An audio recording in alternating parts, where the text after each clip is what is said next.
everybody. Well, I was decloaking for that soldier, but I'll take the scout.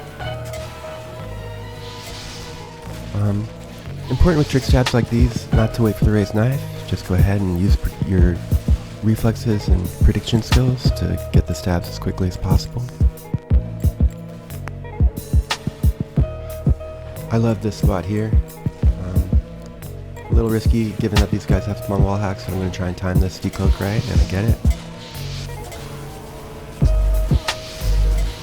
Pyros are actually my favorite class to trick stab, probably my most stabbed class. Enemies not having burst damage, like heavies and pyros, are my favorite. My least favorite are probably demo knights. This is why I'm being a little cautious against this guy. They've just got the range advantage, and there's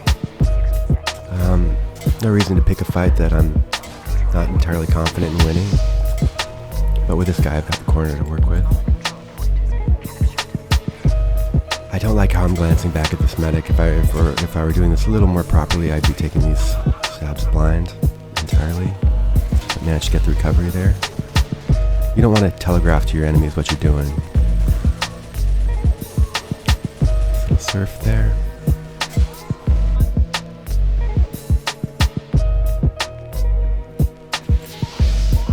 Got a backpedal here to get the jump on this pyro and get proper positioning so I can line up that stab. And here I'm going to sync my decloak with the soldier's rocket jump, so it goes unheard from the two of them. And with that pyro, I just release W, strafe to the left, and snap my view towards him. I used to call those strafing snaps. You can call them whatever you want.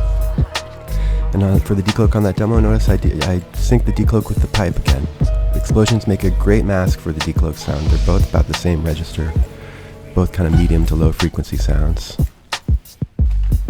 And I got away from that pyro by dropping my disguise to remove the visibility of the flame effect. Changing your disguise status will remove the visibility of flames, milk, pretty much everything but Jarati.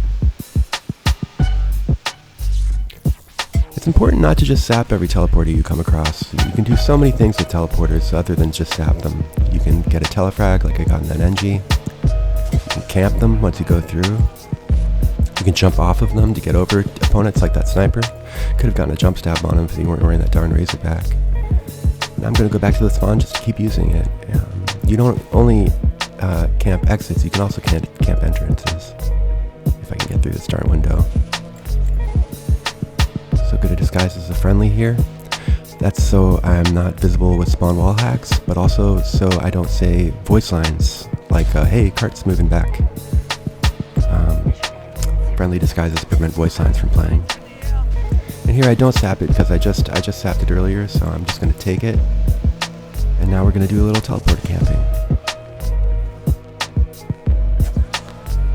Delicious. These can last for a really long time if the enemy team doesn't communicate, which in pubs they often don't. World's most aware soldier.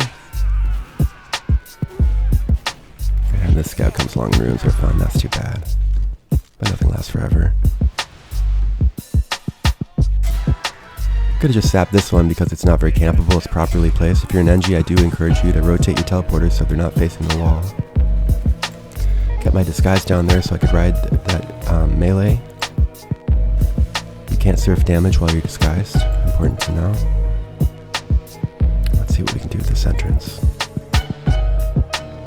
Gonna try and camp it. Then it comes along. I beefed the jump stab a little late on that. Now let's try to get the telefrag. And we get triple. Not bad. Alright, thanks for coming out, everybody. I'll catch y'all next week. Peace and love.